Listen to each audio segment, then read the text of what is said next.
ఎందుకు మేము అట్లా అనుకోవట్లేదు అధ్యక్ష, మేము పండగని అనుకోవట్లేదు. మాది బాధ్యతగా భావిస్తూ ఉన్నాం, చాలా బాధ్యత ఉందని భావిస్తున్నాం. మా వెన్నులో భయం పెట్టుకొని మాట్లాడుతున్నాం.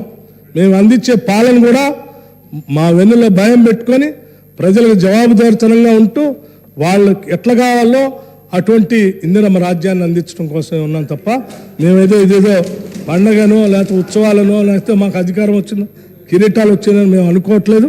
మాకు ఇది కొత్త కూడా కాదు అధ్యక్ష. లేదు, ఇక్కడ ఉన్నటువంటి శాసనసభ్యులంతా కూడా చాలా సీనియర్ శాసనసభ్యులే. మేము ఇచ్చినటువంటి శ్వేతపత్రాన్ని పూర్తిగా అధ్యయనం చేస్తారని నేను ఆశిస్తూ ఉన్నాను. ప్రతి పేజీ విలువైంది.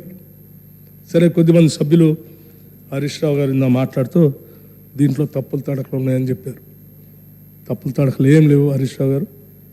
మీరు కాకపోతే మీకెవరో తప్పుడు ఇన్ఫర్మేషన్ ఇచ్చినట్టుంది, దాన్ని సరి చేసుకోవాల్సిందిగా మీకు కోరుతూ, ఉదాహరణకి మీరు కర్ణాటక బడ్జెట్కి సంబంధించి మాట్లాడుతూ ఎస్టిమేటెడ్ బడ్జెట్కి యాక్చువల్ బడ్జెట్కి చాలా తేడా ఉంది, నేను కాగ్ రిపోర్ట్లోనే ఇందులో చూశాను, ఆ తప్పు ఉందని చెప్పారు.